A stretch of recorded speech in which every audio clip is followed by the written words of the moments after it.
Hey guys, Ryan here. And no, I don't actually think you suck at Call of Duty, but I want to help you get better at the game, and I want to help you realize some things you're probably missing in your own gameplay. So with that being said, let's get right into it, and the very first thing I want to talk about is how you lack the skill of plating. Now, I'm sure a lot of you guys just said to yourself, wait, plating's a skill? And that's my point. Because the importance that you put on plating, or the lack of importance I should say, is a huge reason you struggle in Warzone. I think one of the key ways this shows up is someone will get shot, and a good player, they'll instantly get behind cover and start plating as fast as they possibly can. A bad player or an average player, they'll have like a little delay. It might only be half a second, but I'm not joking. That half second difference is oftentimes the difference between a good and bad player in Warzone. So not only is the speed of people's plating an issue, the other issue is how many plates they carry in their inventory. And this is something a lot of people don't think about. Now in Warzone, you have the ability to carry 18 plates. And I'm not saying you have to carry 18 plates every single game, but you should probably have somewhere between 9 and 18 plates. Do not underestimate the importance of having actual plates going into the late game and having a lot of plates to be able to peek and re-engage in fights. A lot of you guys will only carry 6 and 7 plates, and that's going to get you killed time and time again. So once again, just to recap, focus on getting faster at actually plating in combat, and make sure you have enough plates to actually plate when you get into combat. So moving into my second point, and that's that a lot of you guys don't understand how to actually use your minimap. A lot of you guys are going to watch this background clip and say, what does the minimap have to do with any of this? But the only reason I knew I could safely grab this loadout in the middle of the street in a crowded resurgence lobby was because, well, the minimap. And then how do I know where all these enemies are and how to play the team fight? Well, the minimap. And if I could make one massive tip to every single person watching this video, it's put your eyes on your minimap way more than you probably already are. One thing that has changed in this game now is the ability to see red dots if people don't have suppressor. So anyone who's running around with ground loot, anyone who's just running around shooting their unsuppressed loadout gun is going to be pinging themselves on the minimap. And the other thing is, if you play Resurgence, every time you get a kill, their teammates are going to ping on the minimap. I've said minimap way too many times, but regardless, let's focus on this clip. So when I push into here, I see these guys and I know what floor they're at because the radar tells me what floor. And then as I'm killing these people, I know where I can play plates safely because I have this radar pinging, I have the pings from the enemies, and it's telling me exactly where they are at. If I had an eye tracker, I would have probably checked my minimap, I'm not even kidding, 20 to 30 times in a whole minute period there. I would have had my eyes almost constantly glued to it, especially with the portable radar going off like that. The second part of this whole minimap thing is a lot of people don't know how to use the bigger minimap. So watch this clip. I'm going to get a kill here and I'm going to look at my minimap, see these red pings far off in the distance. So what am I going to do?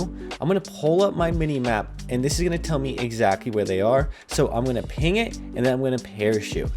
And this is something I don't see people do a lot. When you see those red dots on the corner of your minimap and you can't pinpoint exactly where they're at, pull up the big minimap and it will tell you. You might have to zoom in a little bit to get a better idea of exactly where they're at, but by paying attention to your minimap, you're going to be made aware of so much more knowledge that you would have been completely skimming over if you just didn't put your eyes on your minimap. I know I've used that word a million times, but please do not underestimate the importance of this one little simple thing that you can instantly do if you just hop on. There's not a lot of tips, guys, that I can give that are going to instantly make you better, but this is one of the few ones that if you just implement this right now, you're going to see instant results, and I can almost guarantee it. But this is going to take me into my third point, and this is movement, and movement. So guys, let's be honest. In 2023, with this new Warzone, you need to have some basic level of movement if you want to be a good player in Warzone. Now, you don't need to be some cracked out movement god. However, you do need to be competent to some level. Now, I'm going to recommend to just start with the basics. Focus on learning how to drop shot and jump shot in combat, and then start learning how to add in slide cancels and other things, learn to combo and do all these fancy things that people like myself do. But to begin, just learn to move in combat and learn to aim accurately while moving, because that's one of the hardest parts for a lot of people.